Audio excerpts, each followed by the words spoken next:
طالبانو ورونو کله تاسې فکر وکړئ دا عوام نه دي نارې وهي چې روزه یې وخوړله 9 سولې نبي علیه السلام 9 کاله روزې نیولې دي څو کاله لکه فرضیت چې راغلی و 9 کاله په اول کال د هجرت 9 کاله رسول الله سلام روزه نیولې ده 9 کلونو کې 7 کاله کمه راغلې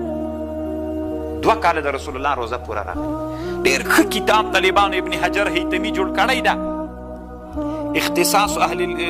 صیام په باره کې داسې ښه نومیږي یو جول کې د ما سره شته طالبان دلته علامه بنوري صاحب هم نقل کړی له کتابونو نه د رسول صلی الله علیه وسلم 9 کاله روزه نیولې 7 کاله رسول الله روزه کمه راغلې خدایي خپله کمه راغلې طالبانو په شهادت باندې روزه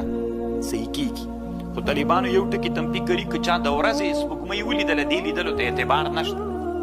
دی وایي طالبانو علامه بنوري صاحب وایي په هند کې خو اسلامي حکومت نسته چې قضا وسي که یو مسلمان خبره میاشته لیدلې ده بس په د دې ثقه سړي باندې د عمل وسي او د اختر په هغه کې د بیا په 2 ثقو باندې اعتماد وکړل سي